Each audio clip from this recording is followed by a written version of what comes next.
Bueno, en esta segunda parte del sistema RH vamos a abordar algunos conceptos que todavía nos faltaban por delante.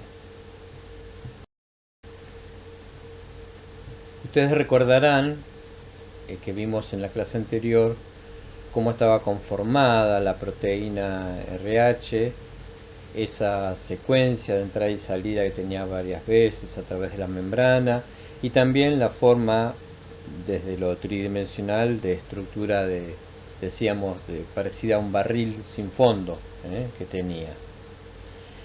En ese barril sin fondo nosotros llegamos a ver esos rulos en la imagen inferior, llegamos a ver esos rulos que hacen protrusión hacia la cara externa de la membrana del glóbulo rojo, que es donde se localizan, se depositan los receptores antigénicos.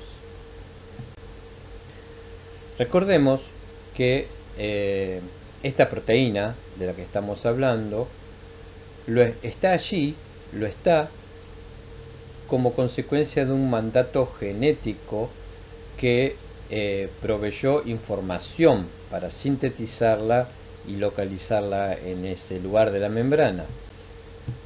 Esa información genética está contenida entonces en los genes, y los genes del sistema que codifican la información para el sistema RH están compuestos por estos 10 exones que allí se grafican.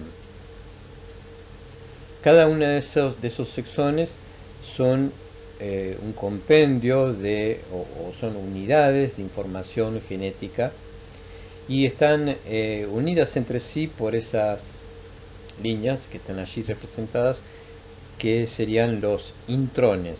Esos intrones no tienen información genética. Bien, el asunto es que cada uno de estos exones está compuesto por varias pares de bases, y cada una de esas pares de bases está compuesta por un triplete, que es el que va a tener a su cargo la codificación de la síntesis de un determinado aminoácido. Bien, todo esto es desde el punto de vista genérico, sin entrar en particularidades, pero ustedes recuerden que el gen RH está compuesto por estos 10 exones. Luego vamos a ver, aquí tenemos representado, recuerdan que el sistema RH estaba codificado información a través de 2 genes. El gen RHD, que era el que tenía a su cargo la síntesis, aquí vemos codificado en rojo los 10 exones rojos, que tienen información para la síntesis de la proteína D, que es la característica de los sujetos RH positivos, como dice el cuadrado superior. Luego tenemos el gen RHCE, que aquí también está compuesto por 10 exones y que hemos graficado a los fines didácticos, visualmente gráficos, por exones o unidades amarillas. Este gen es el que va a tener a su cargo la síntesis de todo el resto de los antígenos que componen el sistema, que no sean el antígeno D. Y es lo que llamamos genéricamente proteína C y E. Esa proteína es la única que tienen, por regla general, los sujetos que son RH negativos, los que entonces carecen de la proteína D, porque no tuvieron el gen que codifica la síntesis de dicha proteína. Aquí tenemos una gráfica que representa lo que es la proteína RHD. Esos exones que teníamos en código rojo, por así decirlo, codifican una proteína D. Y lo que estamos viendo allí resaltado con esos círculos que estamos viendo de color rojo, son la posición de alguno de los 417 aminoácidos que componen este polipéptido, en donde están, que son específicos propios de la proteína RHD. A diferencia de la otra proteína RH, que es la proteína RHCE, codificada por los subexones que ejemplificamos en amarillo, en donde también vemos que hay algunas posiciones de algunos aminoácidos, en particular de los 400 y pico que componen este polipéptido, que son los que otorgan la especificidad absoluta para el reconocimiento de determinados antígenos del sistema RH. Por ejemplo, si ustedes se fijan en naranja, en la posición aminoacídica 103, dependiendo de que esa posición esté ocupada por un aminoácido serina o por una prolina, esto es lo que va a diferenciar particularmente el antígeno C mayúscula de su par alélico C minúscula, donde dependiendo de que si hay una serina en esa posición, entonces eso otorgará especificidad C mayúscula. En cambio, si en lugar de una serina en esa posición 103 hay otro aminoácido, como por ejemplo la prolina, entonces esto va a dar lugar a la especificidad C minúscula. Algo similar ocurre, ahora observemos el cuadro de azul, para lo que es el paralélico E, en donde ahora en la posición 226, dependiendo de que el aminoácido sea prolina o alanina, esto va a dar lugar a la aparición del antígeno E mayúscula o E minúscula respectivamente. Entonces fijémonos que con qué sutileza, con qué mínimas diferencias esto da lugar a la aparición de antígenos diferentes, y por supuesto a que haya anticuerpos específicos que reconozcan esas mínimas variabilidades de sustitución de un aminoácido a otro.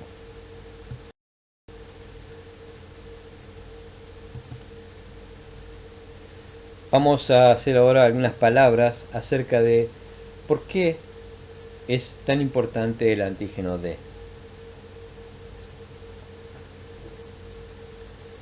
Dijimos que el antígeno D era el más importante por lejos de todos los otros antígenos que componen el sistema RH, y vamos a intentar ahora explicar por qué esa importancia.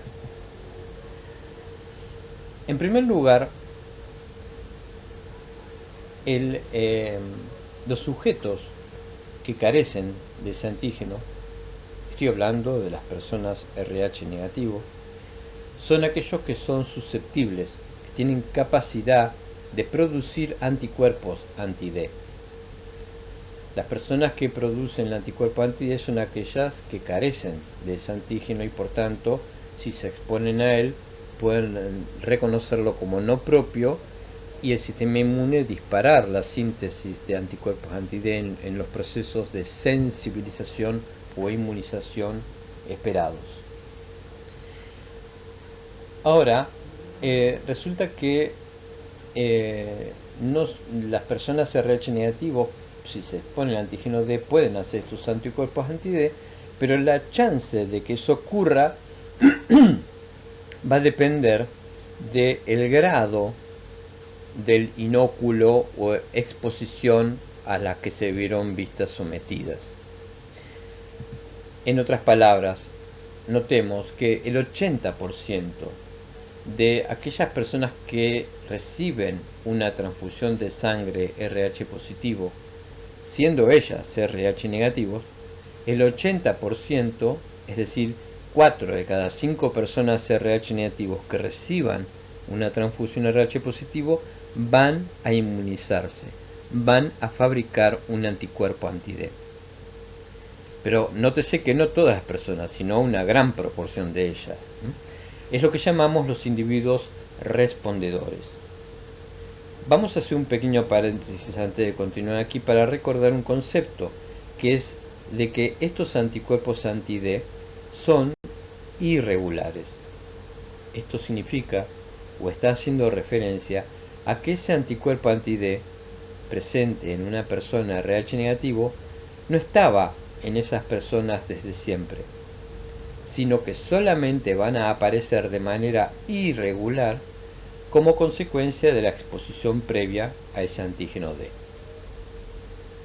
siendo reconocido como extraño por ese sujeto RH negativo. Esto va a ocurrir clásicamente por haber recibido, por ejemplo, una transfusión RH positivo, o siendo una paciente RH negativo, haber tenido un embarazo con un bebé RH positivo. En cualquiera de ambas circunstancias, ya sea por una transfusión o por un embarazo, ese sujeto se está exponiendo a antígenos no propios y en consecuencia al reconocimiento por parte de su sistema inmune de esa presencia foránea y que concluye o que puede conducir a la síntesis de anticuerpos específicos anti-D en un proceso de sensibilización o inmunización. Ahora sí, vamos a volver a engancharnos con esto y a decir que esto va a ocurrir en el 80% de los receptores transfusionales RH negativos que recibieron transfusiones RH positivos. Fijémonos también que esto va a ocurrir ahora en un número de porcentaje menor, en solo el 20% de los pacientes que recibieron plaquetas sanguíneas provenientes de donantes de sangre que son RH positivo.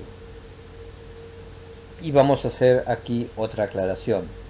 Recordemos un concepto que ya dijimos, que el antígeno D está solamente presente en los hematíes, pero no en las plaquetas.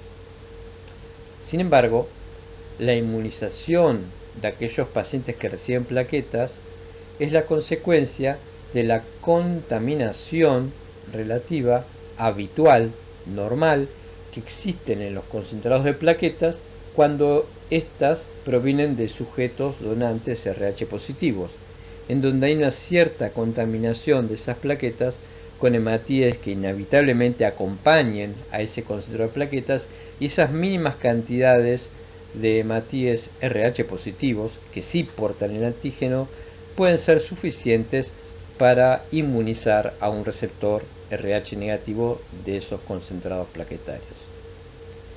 La diferencia en los porcentajes entre el 80% anterior y el 20% que estamos diciendo ahora radica en la cantidad de glóbulos rojos que contienen una transfusión de sangre o de glóbulos rojos y una transfusión de plaquetas, que, como comprenderemos, es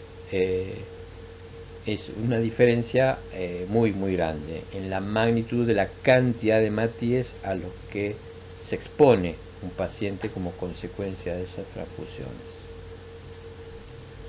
Por último, vamos a decir que el 10% de las mujeres RH negativas que han parido un hijo RH positivo, siendo ambos avocompatibles, el 10%, o sea, una de cada 10 embarazadas RH negativas que parió un niño positivo, va a sensibilizarse también fabricando anticuerpos anti-D en un proceso esperado como normal o habitual. Recuerden este dato de que el 10%, aproximadamente es entre el 10 y el 15% de las pacientes RH negativas van a sensibilizarse al anti-D, a no ser que nosotros intervengamos para prevenir que eso ocurra. Y existen mecanismos, como vamos a ver al final de esta clase, para consistentes en lo que se llama inmunoprofilaxis, es decir, una prevención para evitar esas sensibilizaciones en las embarazadas.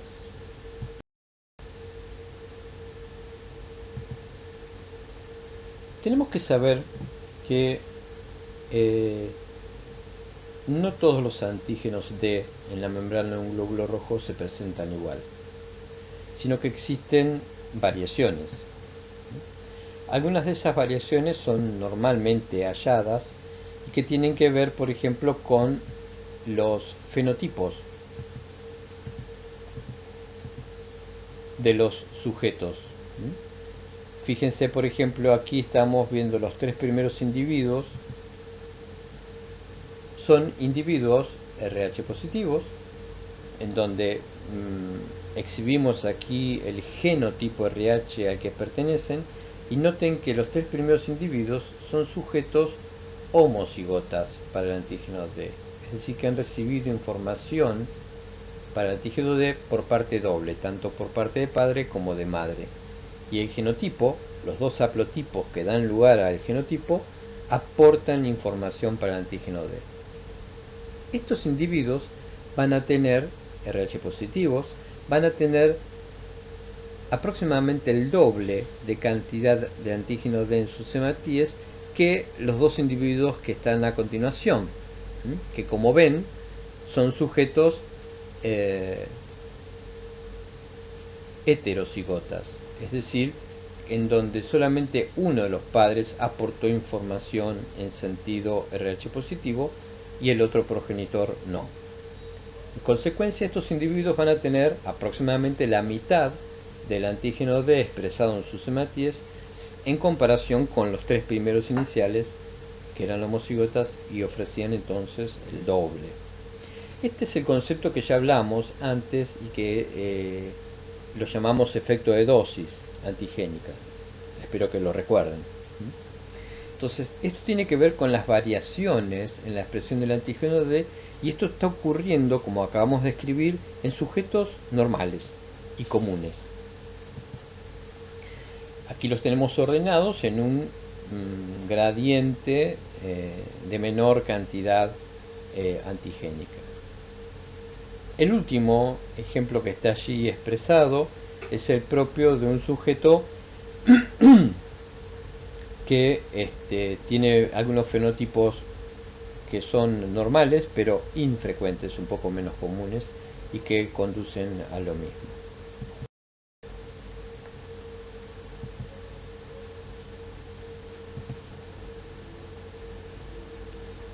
También hay sujetos que en condiciones normales, aunque no habituales, digo normales porque no revisten patología, y estoy advirtiendo acerca de que son situaciones infrecuentes, tienen el antígeno D realzado. Hay mucho más antígeno D de lo normal, de lo esperado.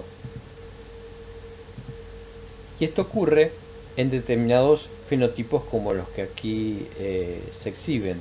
Estos sujetos que tienen fenotipos infrecuentes tienen una cantidad exacerbada de antígeno D.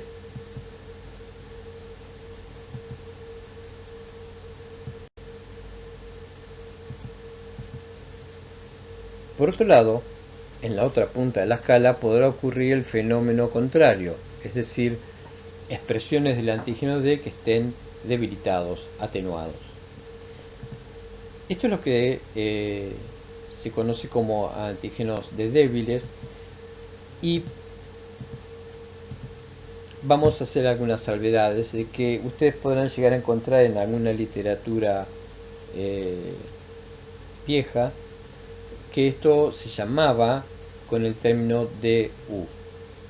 Este es un término que hemos querido erradicar y no hablar nunca más del DU. Hacemos mención de esto porque es posible que ustedes escuchen o conozcan esto a futuro, y tienen que saber que es parte de una terminología obsoleta, caduca, porque fue un término que nunca había sido bien definido y por lo tanto esto conducía a que estuviera mal empleado, y porque era producto de una época en donde conocíamos poco, teníamos poca información acerca del antígeno D. Hoy nosotros tenemos mucha más información que antes, conocemos las causas de las presentaciones aberrantes de las variaciones del antígeno D, y vamos a llamar a cada una de ellas por su nombre. Es decir, que vamos a abandonar ese término DU, que era una bolsa en donde metíamos un montón de variaciones aberrantes, todas ellas producidas por distintas causas, y a todo le damos el mismo rótulo, por así decirlo. Bueno, hoy sabemos que por qué se producen estas variaciones, y vamos a hablar de cada una de ellas en particular. Es decir, vamos a sacarlas de esa bolsa donde antes colocábamos todo lo que era raro para darle un tratamiento más personalizado, más adecuado. Hoy hablamos de variaciones del antígeno D normal o alelos sobre la forma de presentación que muchos de ellos tienen. Así podemos hablar de variaciones de D débil. Esto tiene que ver mayormente con variaciones de tipo cualitativo de este antígeno, cuantitativo, es decir, con fenómenos de que hay una menor cantidad de antígeno D como responsable de esa debilidad en la expresión. Como puede también tener por causa la aparición de lo que se dio en llamar un fenotipo D parcial. Estos D parciales sí son fenómenos en la calidad de ese antígeno, por lo tanto son variaciones cualitativas. Y también, por último, vamos a hablar de alelos del y de alelos no funcionales. Observen que hay una enorme cantidad de fenotipos que involucran estas variaciones, y esto habla de la enorme complejidad que tiene el polipéptido o la molécula D. Existe o reconoce una gran cantidad de variaciones.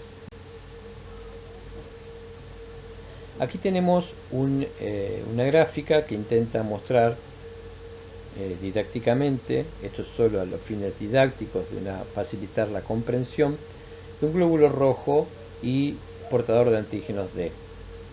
Si nosotros vemos con una especie de figurativa lupa, vamos a ver que ese antígeno D está compuesto por distintas fracciones o porciones que lo componen. Aquí están enumeradas arbitrariamente en número de 3, y vemos que esas 3 porciones del antígeno D, a los que le damos el nombre de epitopes, son diferentes, pero todos juntos conforman el antígeno D. Y si nosotros tuviéramos que encontrar un anticuerpo que fuera capaz de interactuar específicamente con este antígeno, vamos a encontrar que podemos tener tantos anticuerpos diferentes contra el mismo antígeno como epitopes lo constituyen. Noten el diseño de estos 3 anticuerpos, que reconoce a estos 3 epitopes distintos. Los 3 anticuerpos, si estamos hablando de un antígeno D, los 3 anticuerpos son anti-D, porque reconocen el antígeno D. Sin embargo, observen que le pegan en diferentes regiones del antígeno, en diferentes epitopes. Y esto hace que los 3 anticuerpos, si bien se combinan con el mismo antígeno, lo hacen a través de distintos lugares y por ende son específicamente diferentes. Reconocen distintos epitopes del mismo antígeno. Este repertorio diverso de anticuerpos hacia el mismo antígeno es lo que se conoce como una respuesta policlonal. Es decir, hay distintos clones de linfocitos que han sido activados y que reconocen como no propios esos distintos epitopes, y eso da lugar a distintos anticuerpos anti-D que se combinan con el mismo antígeno, como hemos dicho, a través de distintos epitopes. Eso es lo que se llama una respuesta policlonal, porque involucra distintos clones de linfocitos, es decir, distintas series, linajes de linfocitos que fabrican anticuerpos anti-D contra distintos epitopes del mismo.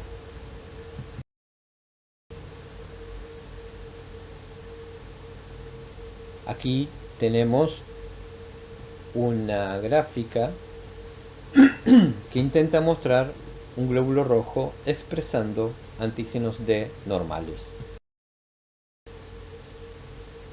Ese antígeno D normal está compuesto, como ven, de subunidades o epitopes que lo conforman, en número también normal. Aquí vemos entonces un antígeno hipotético, gráfico, un antígeno D, y los epitopes que lo componen. Entonces vemos una cantidad de antígeno D normal con una calidad a expensas de sus epitopes también normal. En cambio, aquí tenemos graficado lo que estaría representando un glóbulo rojo portador de un antígeno D débil. Si bien todos los epitopes que conforman el antígeno están allí representados y son normales, la cantidad total de antígeno presente en ese glóbulo rojo, como ven, con respecto al antígeno D normal, es menor. Y entonces la expresión, decimos, del antígeno D en ese glóbulo rojo está debilitada, atenuada. La calidad del antígeno D es normal, pero su cantidad no lo es menor. Por lo tanto, decimos que tiene un defecto cuantitativo y no cualitativo. Para abordar el siguiente ejemplo vamos a tomar otra alegoría, que es la que está aquí representada por el puerto de la ciudad de Punta del Este. Vemos en ese puerto las escolleras que tienen, los amarraderos, y vamos a simular que ese puerto representa la cara externa de la membrana de un glóbulo rojo, y que cada una de esas escolleras representa un antígeno. Por ejemplo, aquí estamos viendo, en este acercamiento, estamos viendo la escollera que representa el antígeno D, que es esa especie de Y que ustedes ven ahí como un puerto con dos escolleras. Si nos acercamos un poco más, vemos que en ese antígeno D, en esa escollera, hay un montón de embarcaciones. Cada uno de esos barcos representa un epitope de ese antígeno D.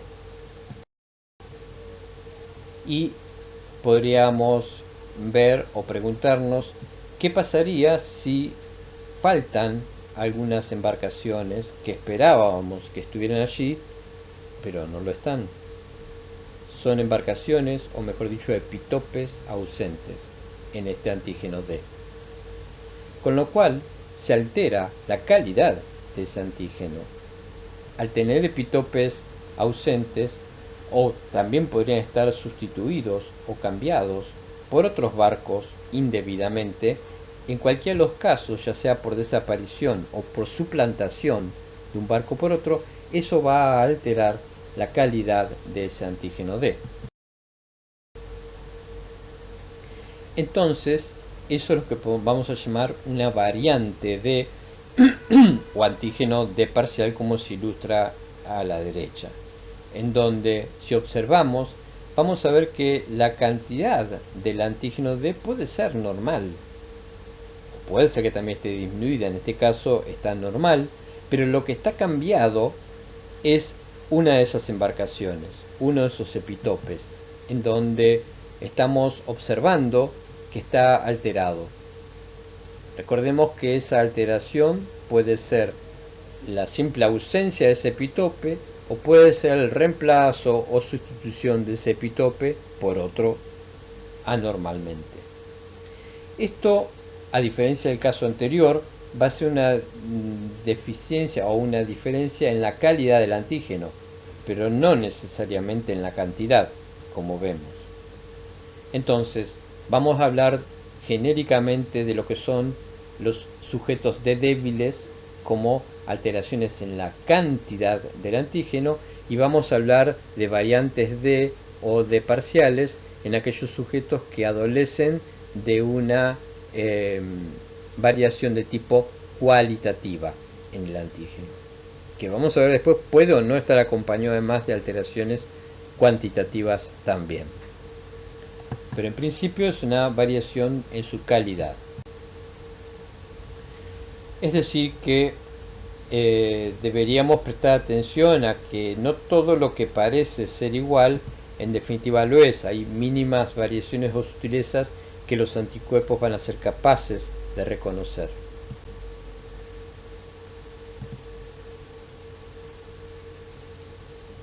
Los sujetos D débiles, aquellos sujetos que tienen, decíamos, esto que habíamos enunciado hasta ahora era el concepto clásico acerca de lo que es un D débil y un D parcial, variaciones en su cantidad y en su calidad. En los últimos años hemos conocido un poco más acerca de la conformación de estos antígenos, y entonces hemos encontrado que en los sujetos D débiles es una variante de esa proteína RH que comprende la sustitución o el reemplazo de un determinado aminoácido en todo el polipéptido RH, que tiene lugar en los segmentos de esa proteína que no hacen protrusión hacia la cara externa del glóbulo rojo, sino que son sustituciones aminoácidicas que tienen lugar en los segmentos o bien transmembrana, es decir, en el interior del trayecto de la membrana, o bien en su representación citoplasmática o intracelular. Estos sujetos además tienen una cantidad reducida del antígeno D. Suelen tener aproximadamente menos de 5.000 antígenos por glóbulo rojo, reconociendo una gran variedad en la cantidad de antígenos que pueden llegar a darse. Estas sustituciones de aminoácidos se postula que causan problemas en la representación espacial de este antígeno de membrana, es decir, en el plegamiento de esa proteína de membrana, y esto afecta en algunas ocasiones lo que es la palmitilación o el anclaje, es decir, el amuramiento de ese polipéptido en el citoesqueleto de membrana.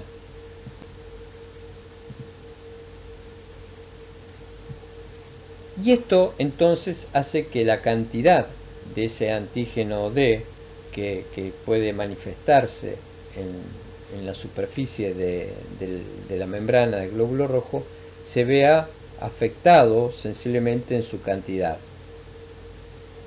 Pero el propio antígeno D, que no modifica toda la secuencia de aminoácidos que se exponen hacia la cara exterior del glóbulo rojo, es decir, hacia la cara exofacial, eso sigue sin ningún cambio en esa secuencia, en la calidad, ¿no?, de esa secuencia aminoácidica.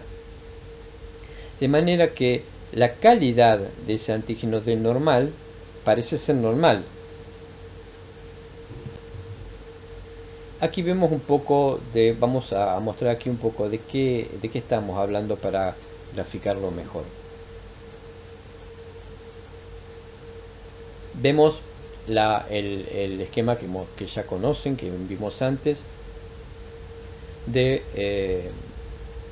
que cada una de estas esferas representa un aminoácido del polipéptido, y vemos que hay algunos aminoácidos que están marcados más oscuros, en grises o en negro. Nótese que eso tiene una localización, decíamos, transmembrana o intracelular, y hay 4 regiones en las que típicamente ocurre. Una de esas regiones es la que tiene lugar entre las posiciones 2 a 13. La segunda es que está bordeando la posición 149 y es muy discreta, es decir, muy concreta y pequeña. Mucho más amplia es el tercer grupo de sustituciones aminoácidicas que tienen lugar entre las posiciones 179 a 225. Y por último, Tal vez la más amplia de las zonas en donde se reconocen estas sustituciones tiene que ver en el tramo final entre las posiciones 267 a 397. Fíjense que en cualquiera de esas zonas puede haber con mayor o menor frecuencia estas sustituciones aminoácidicas. Volvemos a reiterar el concepto de que esto ocurre en los lugares transmembrana, es decir, en el trayecto del polipéptido en donde está atravesando la membrana, o en las regiones intracelulares, pero no tienen lugares en la representación de ninguno de los 6 rulos o loops exofaciales, es decir, que hacen o que tienen una representación externa de la membrana del glóbulo rojo. Esto es lo que se conoce como fenotipos D débiles. Dado que no tienen un cambio en el aminoácido exofacial, esto es muy raro que pueda entonces conducir a reconocer ese antígeno D como alterado.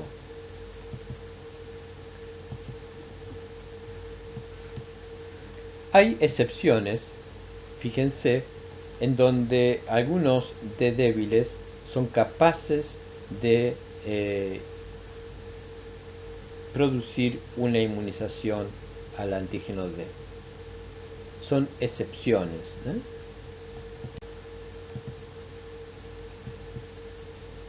En cambio, los D débiles más comunes, nos estamos refiriendo a los fenotipos 1, 2, 3 y algunos como 4.0 y 4.1,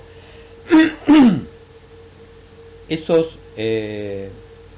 5 fenotipos D débiles, de los mucho más de 100 que existen hoy, esos solo representan cerca del 95% de los tipos de D débiles frecuentes. Y ninguno de ellos son capaces, o jamás se ha documentado, que ellos puedan concurrir con la existencia de un anticuerpo anti-D. Aquí vemos, acá hay 80 tipos de D débiles descritos, hoy conocemos más de 100. Y hemos remarcado en rojo cuáles son los fenotipos moleculares de D débil que son capaces de hacer un anti-D. Son muy pocos y muy raros, muy infrecuentes. Aquí vemos para lo que son D débiles cuáles son los tipos de D débiles en los que nunca hemos visto que puedan hacer un anti-D. En la columna que sigue vemos aquellos en donde sí hemos visto anticuerpos anti-D, y en la derecha estamos viendo aquellos en donde no hemos visto, deberíamos decir tal vez todavía, pero es posible que puedan potencialmente generar un anticuerpo anti-D. Todavía no hay casos documentados. Vamos a hablar ahora de lo que es el fenotipo DEL. Estos son tal vez los fenotipos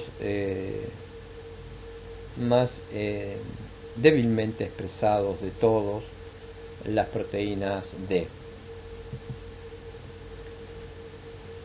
A punto tal de que no puede ser nunca reconocido por pruebas de hemaglutinación, sino que son reconocidos mediante el empleo de técnicas de absorción y posterior elusión de anticuerpos anti-D.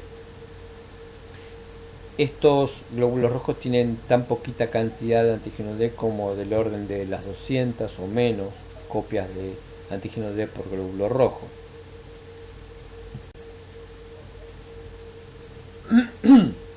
Y estos fenotipos también se han caracterizado por tener problemas de integración en la membrana del glóbulo rojo. Esto una vez más se lo ha relacionado con esas disposiciones espaciales de las que hablábamos antes y que pueden conducir a estos fenotipos.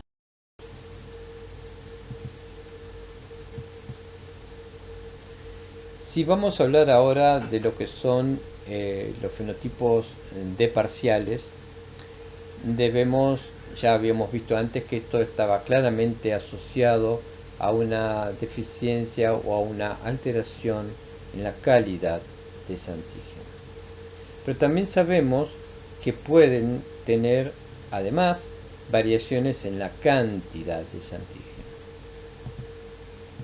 Entonces, dependiendo de que sean solamente alteraciones cualitativas, en ese caso llamaremos a esa variación como D parcial, y si tiene además de esa variación cualitativa asociada una variación de tipo cuantitativa, hemos de llamar a esta última antígenos D parciales débiles. Nos estamos haciendo referencia a que son concomitantemente las dos alteraciones están teniendo lugar, tanto cuali como cuantitativa. Recuerden que ahí hemos representado los exones de los genes RHD y RHCE con los colores rojo y amarillo respectivamente. Bueno, pues aquí vamos a entender o vamos a reconocer un poco más cuáles son los mecanismos por los que se llega a tener fenotipos D parciales. Esto mayormente ocurre cuando hay lo que se llama un hibridismo, es decir, hay una combinación anormal, aberrante, de los exones de un gen en otro gen.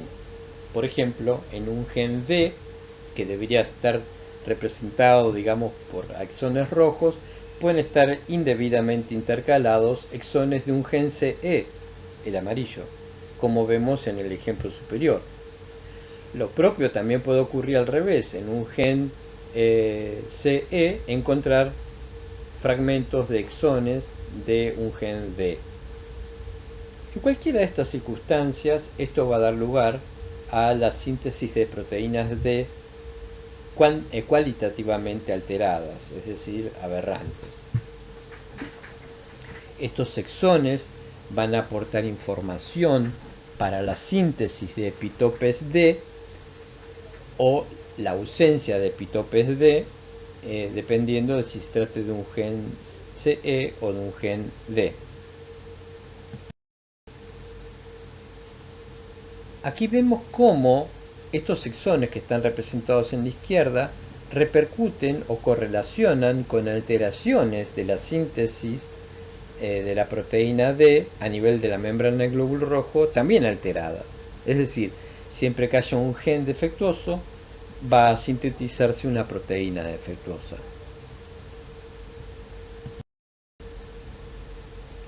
Aquí simplemente ilustramos que cómo pueden alterarse, o distintos ejemplos de alteraciones que han sido reconocidas. Y todas estas variantes de parciales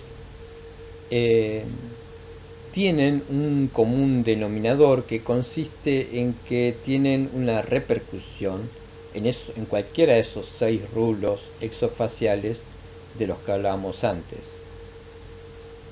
Esas sustituciones o cambios pueden alterar la calidad de ese antígeno D y puede hacer que no sean reconocidas por el sistema inmune como proteínas D normales y en consecuencia disparar episodios de inmunización o sensibilización. Recuerden que esos 6 rulos exofaciales propios del polipéptido RH son los que tienen oportunidad de combinarse, dado que tienen una localización exofacial, pueden combinarse fácilmente con anticuerpos. Hay algunas sustituciones aminoácidicas, que son las que hemos señalado en rojo, que hacen que tienen una repercusión exofacial. Cualquiera de estas sustituciones aminoácidicas va a dar lugar a la formación de un antígeno D aberrante o parcial, es decir, alterado en su calidad y con la posibilidad de generar anticuerpos que reconocen esa proteína aberrante o alterada.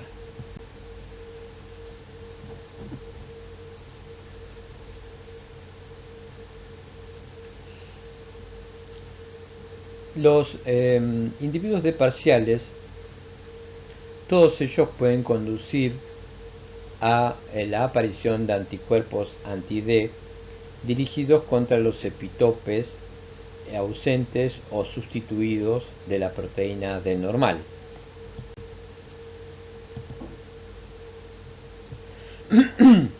Podemos identificar claramente esos D parciales utilizando anticuerpos monoclonales que tienen capacidad de reconocer esas alteraciones previamente conocidas.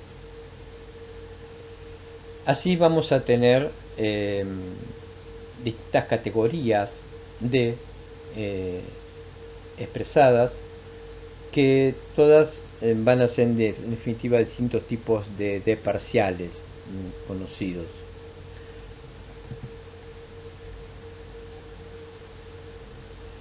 Desde un punto de vista teórico, cualquier proteína D cambiada es capaz de producir anticuerpos específicos contra ellas. Sin embargo, desde un punto de vista inmunológico, no todas van a ser o van a tener la misma calidad inmunogénica, es decir, la misma capacidad de conducir a la síntesis de anticuerpos específicos contra esa proteína aberrante.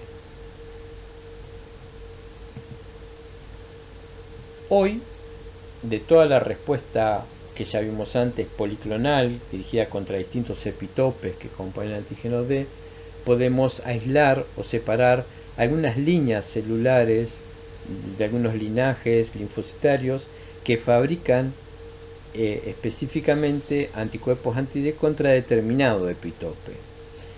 La mayoría de esos anticuerpos monoclonales que forman la base de los reactivos licenciados comercialmente que empleamos para el diagnóstico del antígeno D, la mayoría, decía, de esos anticuerpos anti-D monoclonales están dirigidos hacia un epitope del antígeno D que se llama epitope 6-7 y que suele estar ausente en los individuos que pertenecen a la categoría D6. Por lo tanto, esos reactivos anti-D monoclonales no van a reaccionar contra esa variante D6. En consecuencia, al no reconocerlos, no va a haber una aglutinación y ese reactivo anti-D va a estar señalando o indicando que ese sujeto no tendría el antígeno D, o lo que es lo mismo que sería RH negativo, cuando estrictamente hablando esto no es así. El individuo RH negativo es aquel al que le falta toda la molécula del antígeno D. Los 417 aminoácidos le faltan a los sujetos RH negativos. En cambio, los sujetos que son los que corresponden a esta categoría de 6 solamente les falta ese epitope de 6-7. Y sin embargo, el reactivo monoclonal estaría indicando que ese sujeto es RH negativo, es decir, que le falta toda la proteína, cuando en realidad esto no es así. Esto tiene que ver con las limitaciones o el alcance de estos reactivos anti-D y que hacen que tengamos y que nos ponen un desafío acerca de reconocer estas y otras variantes del antígeno D. La categoría D6, de la que vamos a hablar bastante y en la práctica clínica transfusional es muy importante, la categoría de estos hematíes D6 es una de las aberraciones de parciales que se halla más comúnmente en nuestras poblaciones. Y además, no solamente es una de las más comunes, sino que la ausencia de esos epitopes D6, D7 son considerados los más inmunogénicos, es decir, de toda la molécula RH, estas son las que más fácilmente inmunizan a los sujetos que carecen de ella. Por tanto, estas son dos muy buenas razones, el hecho de que sea uno de los D parciales más comunes y por otro lado que sean los que carecen de los epitopes más inmunogénicos, son dos buenas razones que conducen a que nosotros querramos tener especial interés en detectar estos sujetos de parciales en determinadas ocasiones, como vamos a ver seguidamente. Aquí nosotros tenemos representadas las causas que explican algunas variantes de. En la clásica ilustración que vimos de cómo pueden estar intercambiados algunos exones del gen CE dentro de lo que es el gen D, vamos a ver aquí algunas razones que explican distintos tipos de variantes. Vemos el tipo 2, 3, hay subtipos de 3, de 4, en fin, nos vamos a detener en el tipo D6.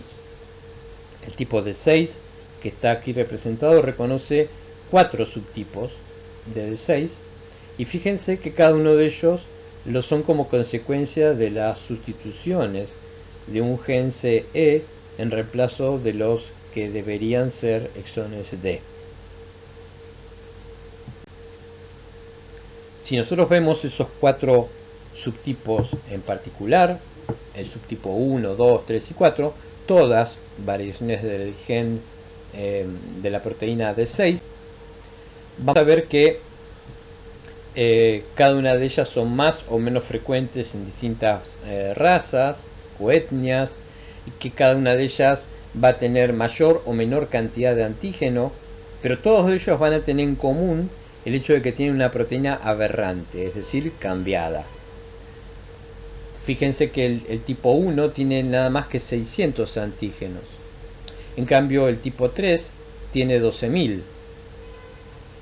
Este último tipo tiene una cantidad de antígenos de normal, podríamos decir. Sin embargo, tiene una calidad alterada. Es un D parcial. En cambio, el primer tipo, el tipo 1 de este D6, al tener tan poca cantidad de antígenos, es además de un D parcial, es un D parcial débil, porque además de tener un fenómeno o de variación en su calidad, también tiene asociado uno de calidad, como vimos antes, de cantidad, perdón, como dijimos antes.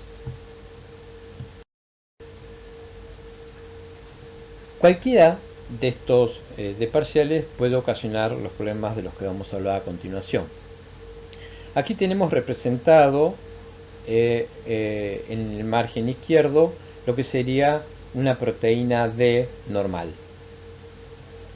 Cada una de estas esferas representan un aminoácido distinto de los 417 que la componen. Las que están en color más rojo o rosado representan los aminoácidos transmembrana, y los aminoácidos o las esferas más claras representan en esa estructura símil barril, espero que la puedan descubrir, que esté aquí, representan esas esferas más claras los aminoácidos que componen los loops exofaciales de ese barril. Ahora bien,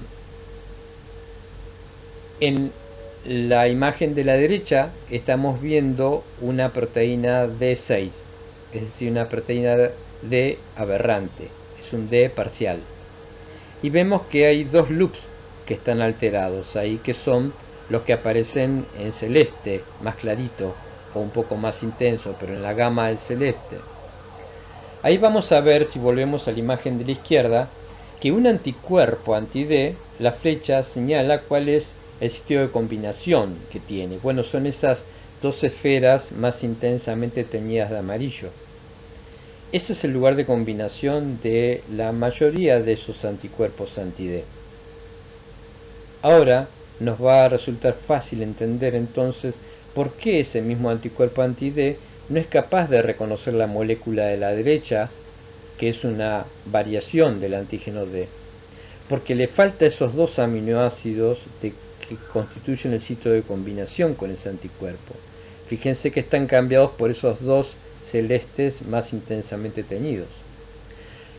Por lo tanto, y en consecuencia, este anticuerpo anti-D no va a ser capaz de reconocer la molécula de la derecha. No va a haber aglutinación y en consecuencia ese sujeto va a pasar como si fuera RH negativo. Pero está claramente visto que ese sujeto tiene una proteína D. Es una proteína D alterada, aberrante, pero es una proteína D. Y todos los sujetos RH negativo carecen enteramente de ella.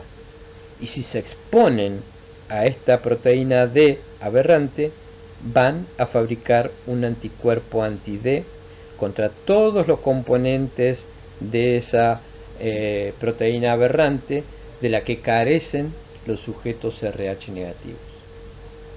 Por lo tanto, sería muy deseable que ese sujeto en el que falló este anticuerpo, este reactivo anti-D, y lo clasificó erróneamente como RH negativo, sería muy importante que nosotros detectásemos a tiempo ese error antes de transfundir, antes de exponer a un sujeto RH negativo a la presencia de esta proteína aberrante, porque eso lo va a conducir a una inmunización irreversible.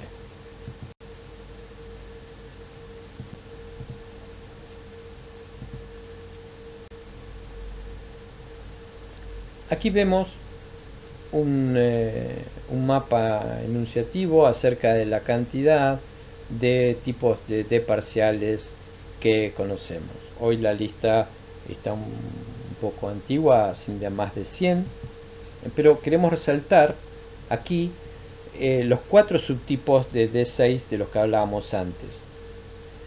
Esto es solo para graficar que cuando hablamos de D parcial y cuando hablamos de D6, D6 es solamente un tipo de los más de 100 variaciones de D parciales que pueden ocurrir.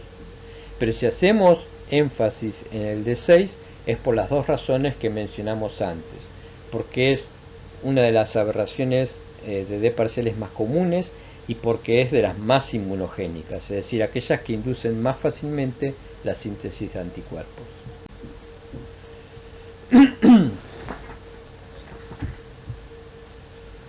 Acerca de los reactivos anti-D que nosotros utilizamos para clasificar a las personas como RH positivas o RH negativas, es importante entonces tener en cuenta que estos reactivos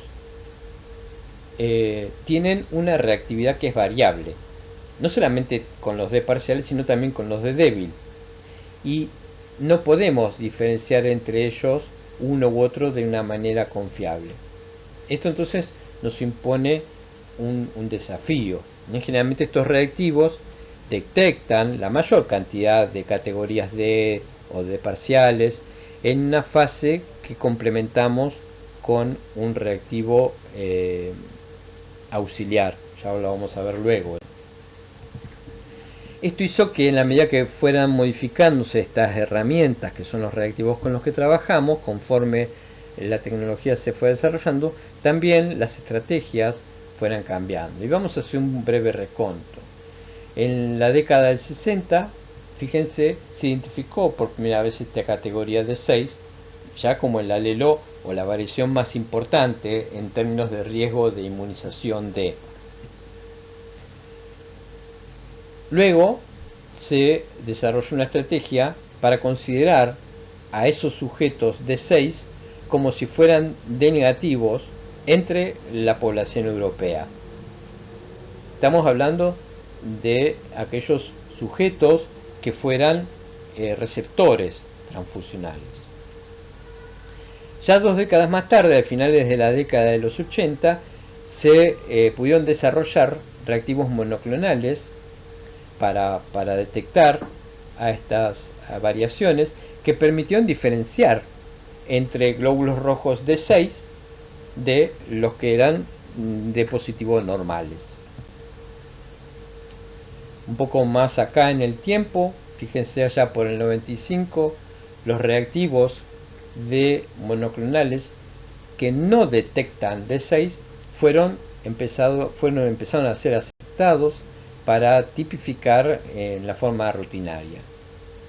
De esta manera, las personas D6 que son receptoras transfusionales, es decir, estamos hablando de pacientes que son D6 y que deben transfundirse, o bien las embarazadas que son tipificadas como falsamente como RH negativos, esto es para evitar la transfusión de sangre de positivo y prevenir de esa forma la inmunización con anticuerpos anti-D.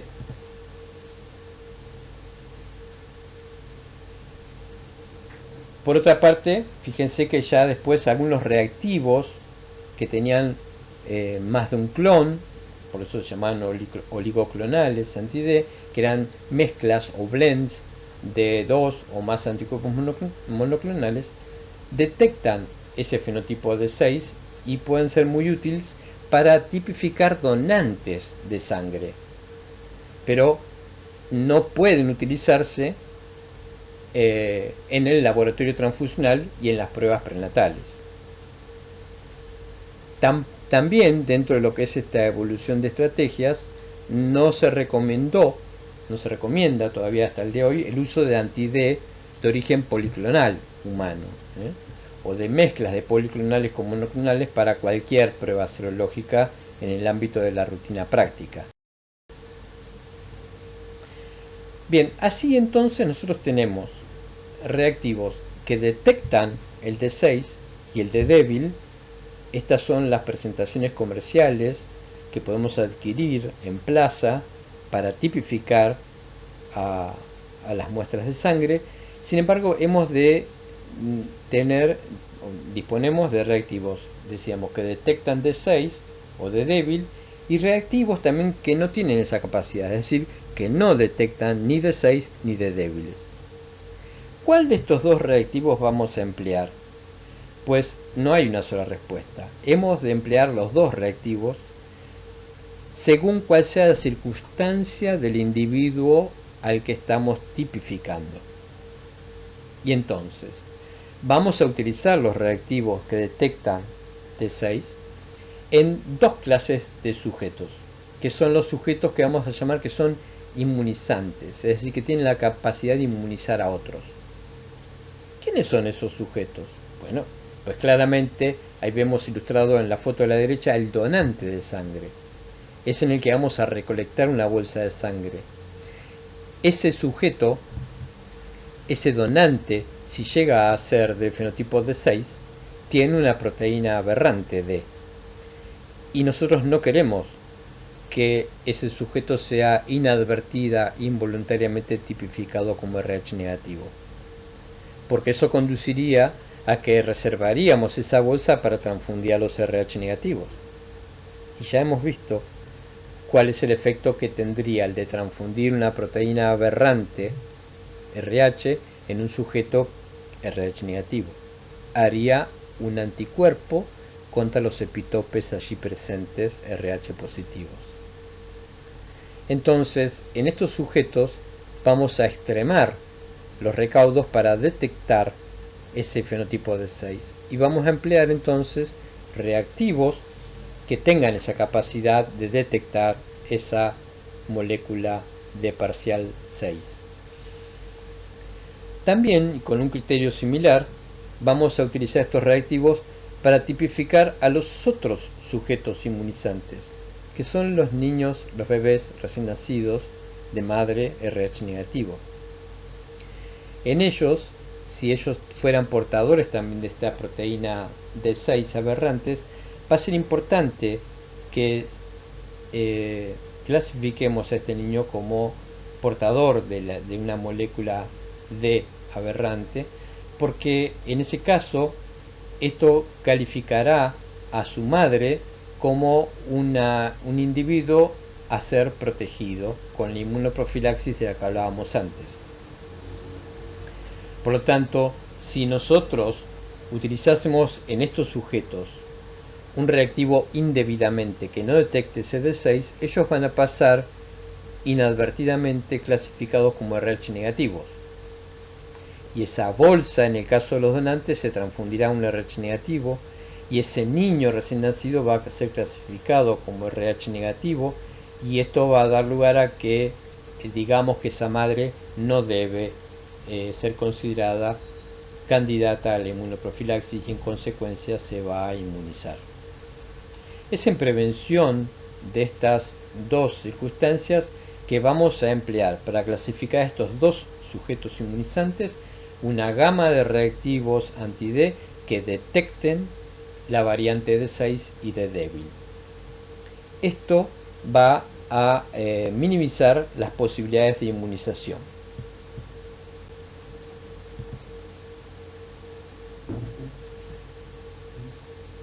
Con un sentido, con un criterio análogo, ahora vamos a emplear los otros reactivos anti-D, aquellos que no detectan, que no tienen capacidad de detectar esta variante D6 ni D débil en otros tipos de sujetos.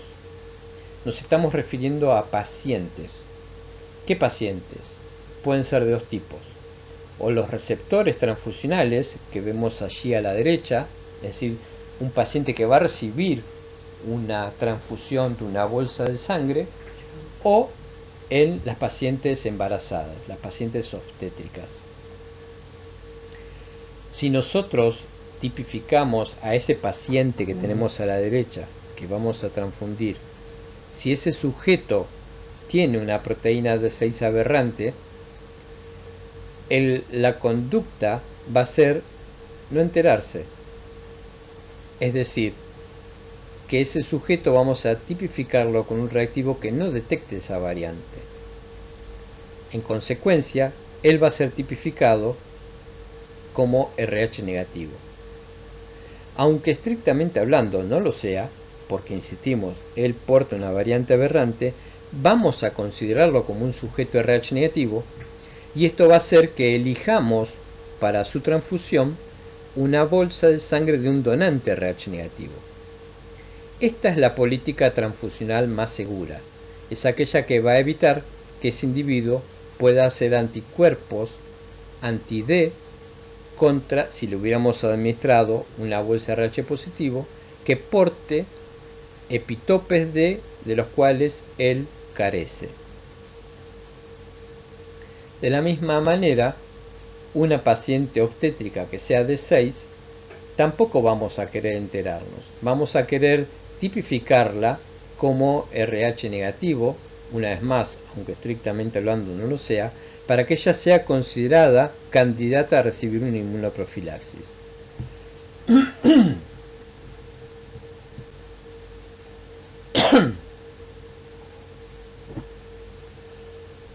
Entonces, los receptores, los pacientes receptores de transfusiones,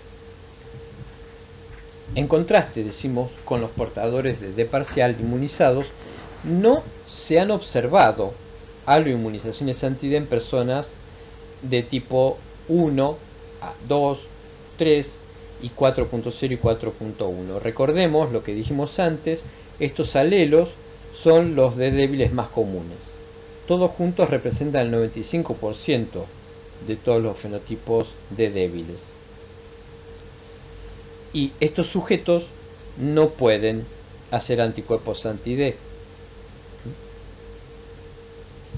Los receptores transfusionales y las mujeres embarazadas portadores de esos fenotipos D débiles tranquilamente podrían ser transfundidos de manera segura con sangre D positivo. Y esto puede hacer que no malgastemos las siempre escasas reservas de unidades de sangre RH negativo y dejándolas que se reserven para aquellos receptores RH negativos en los que sí se benefician con esas transfusiones de sangre. Por otro lado, ahora acerca de los donantes de sangre, bueno, pues los sujetos RH negativos que son receptores de unidades de sangre D débil o del fenotipo DEL pueden inmunizarse con un anticuerpo anti-D. ¿Sí? Esto es lo que queremos evitar. Estas transfusiones son capaces de conducir a inmunizaciones de anticuerpos anti-D a pesar de que los glóbulos rojos D positivos no fueron detectados con pruebas serológicas rutinarias.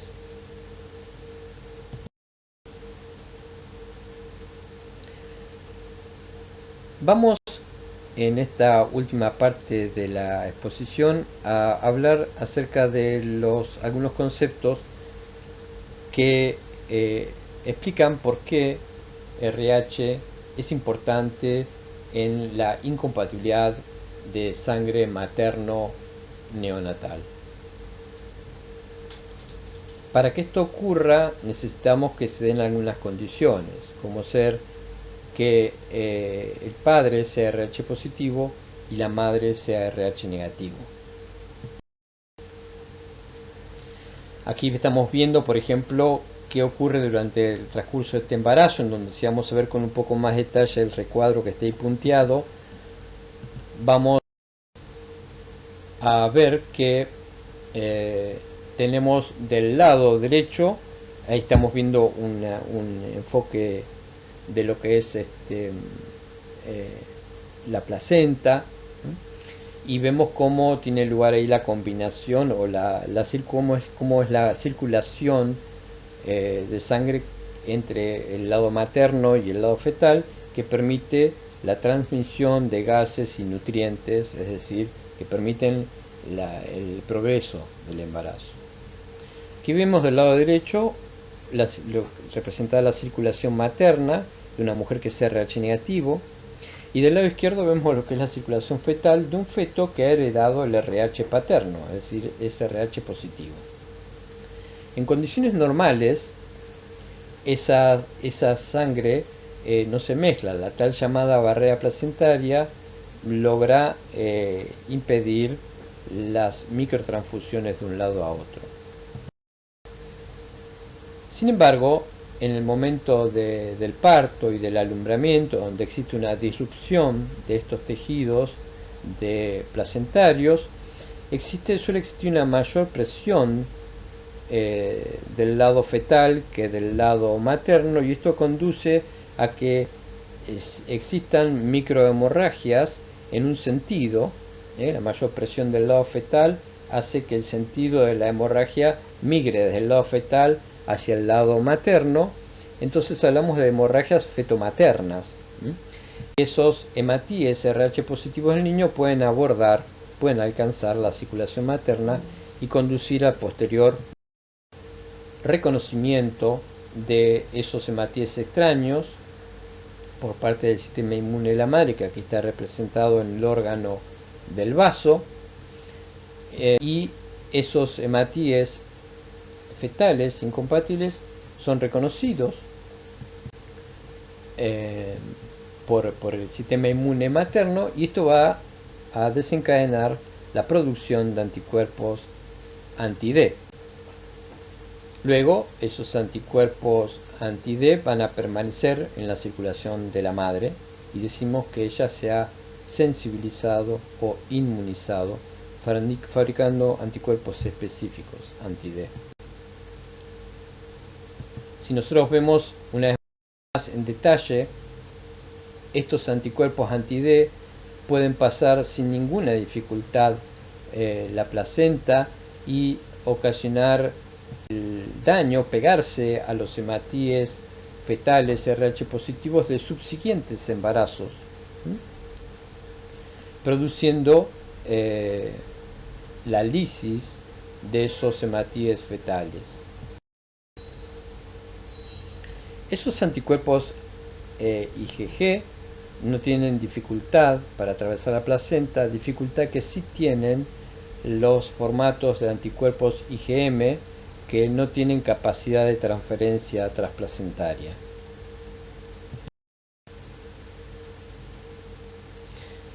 Aquí vamos a ver un poco la descripción rápida de lo que es una secuencia en un primer embarazo, donde tenemos una madre gestante de su primer embarazo, y tenemos una madre RH negativa y un feto que en este caso es RH positivo. Aquí a la izquierda tenemos graficado lo que es el sistema inmune.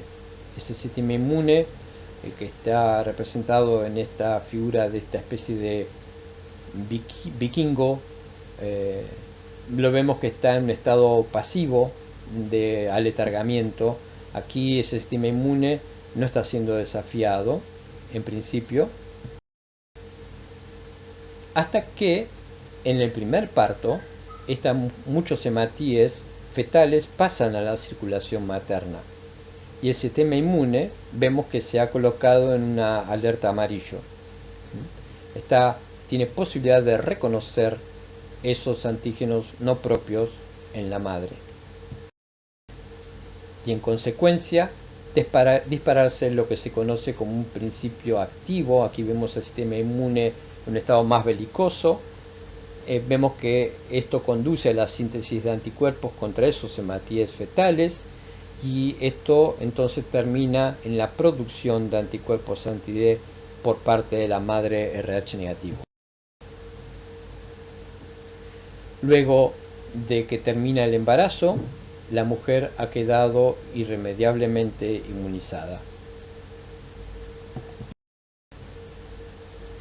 En ocasión de un segundo embarazo, si el segundo feto también es RH positivo como el primero, ya lo van a estar esperando los anticuerpos anti-D, porque el sistema inmune tiene memoria inmunológica y nunca dejó de fabricarlos.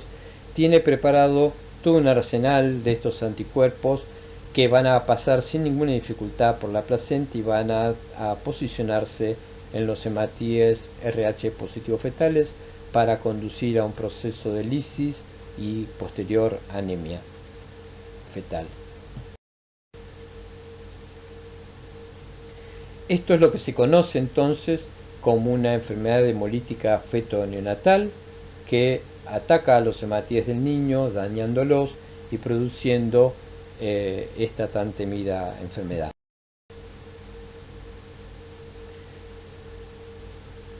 Durante el embarazo, estos hematíes fetales vamos viendo cómo es la secuencia del margen izquierdo.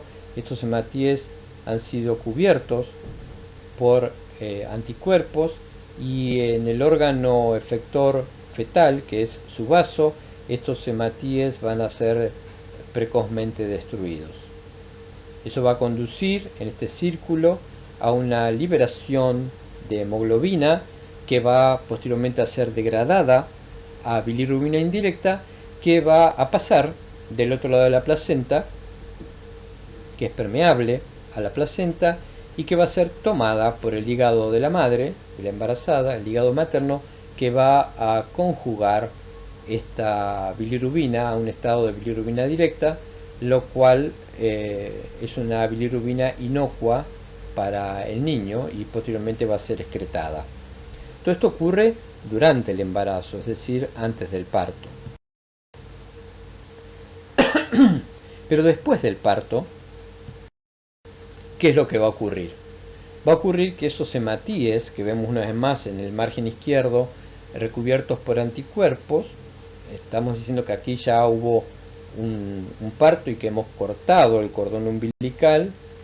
Estos hematíes van a seguir siendo destruidos en el vaso del niño, va a continuar liberándose hemoglobina y esta va a seguir degradándose a bilirrubina indirecta, pero esta vez no va a estar el auxilio del hígado materno para conjugar esa bilirrubina.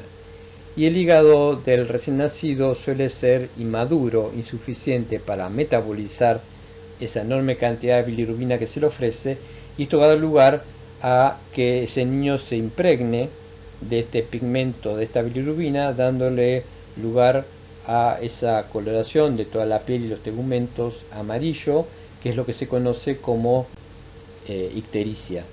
Esa ictericia le da ese aspecto más amarillento al niño, y aquí vemos a un niño que tiene esa impregnación. Cuando esos niveles de bilirrubina llegan a ser muy altos, son neurotóxicas, y por ese motivo es importante evitar ese daño que es irreversible, y esto se hace en general colocando al niño a la exposición de la luz blanca cuando la ictericia no es muy alta, o si los niveles de bilirrubina neurotóxicos se acercan a ser muy peligrosos, puede llegar a ser necesario hacer lo que se conoce como un lavado de sangre o un recambio de sangre, descartando la sangre propia y reemplazándola por otra gradualmente, de manera que se reduzcan esos niveles de bilirrubina y no se llegue a producir ese daño neurológico. Cuando los niveles de anemia producto de la lisis inmune son muy importantes, y esto puede ocurrir aún antes de que el niño nazca, puede llegar a ser necesario hacer transfusiones de sangre intrauterinas antes de que el niño nazca para permitirle la progresión del embarazo.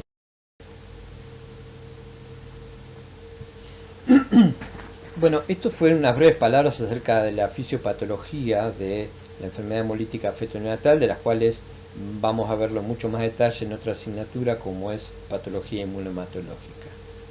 Aquí sencillamente vamos a hacer mención de que todos estos procesos pueden ser prevenidos, y esto se hizo gracias a los descubrimientos de los doctores Philippe Levin, del cual ya hablamos en la clase anterior, y el doctor Pollack, que consiste en conseguir anticuerpos anti-D de sujetos voluntarios, mayormente varones, y administrárselos a las madres.